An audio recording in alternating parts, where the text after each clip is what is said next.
Life is an infinite number of forms springing forth from ether. A human being's life is a burning. That is why our body temperature is around 98.6 degrees. The fuel for this burning is the food intake, which reacts with the blood by sending heat to various parts of the body. It is imperative that your body maintains this temperature for you to sustain your life. The moment the body temperature decreases, the law of decomposition or rigor mortis goes into effect, and there is no return to the physical body at that point. However, life outside of it inevitably continues. Welcome to Back to the Basics, where you learn facts, hope you embrace it. Watch, like, share, bring in awareness. Watch, like, share, bring in awareness. I'm fearless. Welcome to Back to the Basics, where you learn facts, hope you embrace it. Watch, like, share, bring in awareness. Watch, like, share, bring in. What most don't know is that life is a continuing process in which we are all in a period of. Each of you existed in a state of existence before your physical birth, and you continue to exist at your birth, and you will eventually leave this stage at what is being referred to as death to continue your existence, returning to the source from which you came. Now, there will always be those who will question my certainty in the continuing existence of life, as they should. However, I can assure you that my certainty is based on the sound right reasoning of the ancient Egyptian scientific realities. If you did some research, you will find that in these modern times, serious studies in parapsychology are being conducted right now in various countries all over the world. And the remarkable results are verifying what the ancients have already taught. Now, according to scientists, the first law of thermodynamics states that energy can neither be created nor destroyed, only altered in form. And according to religious people, when you die, you go to heaven, which implies that you live on. Now, based on these two common perspectives, which evidently coincides with one another, we should realize that there is life after life. And we all have already accepted this reality one way or another. And therefore, we should never say that a loved one died. For as far as living energy is concerned, there can be no death. After doing extensive research into religion and scientific hypothesis, I came to understand that both are nearer to the same conclusion than is commonly realized. You see, both religion and modern science are borrowed from the wisdom of the ancient Egyptians, who were masters of the knowledge of the afterlife. They knew that death was merely the entrance into further and higher existence, and this life is just another stage in your development. You see, to have existed indicates that we never cease from living, even if it's only in the minds of those who remembers us. The word exist etymologically means to be. And so when a person transitions from life on earth to life after physical death, they will continue to be, only on a different vibration level. For everything is life in vibration. We are all on a journey of becoming, and old age is a blessing which denotes where you are in this process of being. For it helps you to slow down and to give thought to the harmful activities that you may have indulged in during your life. Being an elder is an honored gift that we all should look forward to receiving. For in old age, you become likened to a prophet with the ability to foretell future events to the younger generation. For through time and age, an elder have either seen or been through similar experiences that the youth may encounter during the course of their own life. And perhaps if they listen to the wisdom conferred, they can live a better life by learning from the elders' past experiences. So do not escape the responsibility of becoming an elder. When someone passes away, being a victim of a murder, accident, and illness, you may weep for the pain they may have felt. It is the natural thing to do. However, we should not weep for their inevitable transference from this world to the next. You see, what most tend to forget is that your physical body is a composition of bacteria, which if buried will return to the earth and become fertilizers that will aid in replenishing the earth, becoming life again. And whether you cremate the body or not, the dust particles from the deceased will eventually penetrate the atmosphere. These particles are then breathed into the nostrils of human beings. And if a woman is pregnant or with child, these particles help to form the flesh of the developing fetus. This is called the life cycle. Nature provides a cycle of experiences including birth, growth, and reproduction.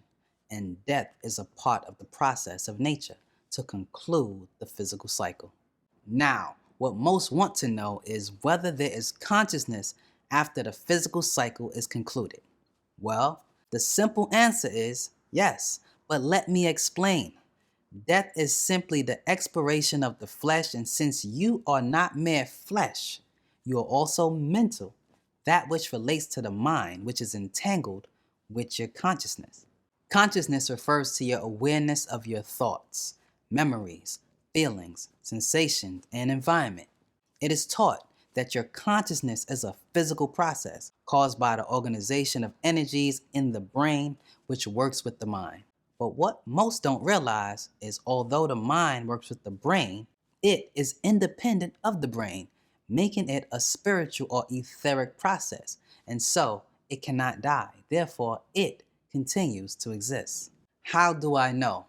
Well, considering that everything vibrates and vibration is energy in motion, which gives structure, form, and patterns of which waves and particles are one of. Now, each of you are also made up of particles, which have their own organized purpose, springing forth from ether, growing into you, the living human organism, which is alive and conscious. And since you are a part of nature, then nature must be alive and conscious. And since nature is a part of the universe, then it too must be alive and conscious. And so the human mind, which is embedded in this universal consciousness, is also alive and conscious, extending from the living mind called the All. The human brain is something grown from ether, which gave birth to subatomic particles. And so we can conclude that particles do not have brains, and yet they have consciousness.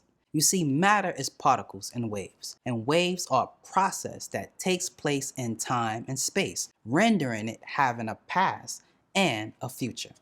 Your consciousness is linked to the mental, and the portion you use becomes your mind or mind. Your conscious mind is aware of possibilities and concerned with choosing. This is how you know that it's alive. The constant interplay of possibilities become physical, and once it's physical, it's in the past, the state of something. And a new possibility opens up in the future, the state of nothing.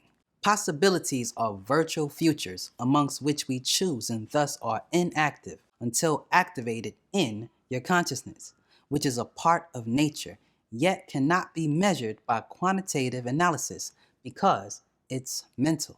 In quantum physics, there's an experiment called the double slit experiment, which demonstrates how subatomic particles are aware of choosing between the possibility of being a particle or a wave, dependent on its observer. Now, by its ability to choose demonstrates some level of mental activity here, which gives them some form of consciousness. And since the human brain is composed of subatomic particles as well, then it stands to reason that there is continued consciousness even after physical death. For consciousness does not require a brain to function. Message. Now, since consciousness is a reality after death, then the law of fate is ever in play from this life to the next. In science, it's simply said for every action there is an equal and opposite reaction. It is commonly expressed as what goes around comes back around. With that said, what you do during the course of your physical life determines what will happen to your essence after death. So, were you thankful or unthankful? Did you help others or did you hinder? Did you build or did you destroy? Did you give or always take? Are you truly in the image of a good person or are you in the image of a bad one? You must begin to realize that your life on earth is only a temporary stay as a means of realizing that each of you have just as much good in you as you have bad, and to allow the good to override the bad. The evil one has purposely lied to all humans, having them believe that they only live once. I think they call it YOLO. This is by far the biggest deception played on the minds of the masses. Let me leave you with this sacred wisdom to ponder. You see, when a child is born, we all rejoice, and when someone dies, we all weep, right? When it should be the opposite, for no one can tell what trials awaits a newborn child. When someone dies in peace, we should rejoice, for they have completed a long and hard journey, where in this life the world is filled with lies, greed, hate, and sorrow that they have to go through. And we should each try to balance this out by trying to be just a little bit of heaven on earth. I'm Kef Ray, and this is Back to the Basic. Facts we stated. You wanna know something? Go back to basics. Mozart trapping was called the Matrix. The world fibrilized, yet it's hard to face it. So I spread truth, hope you embrace it.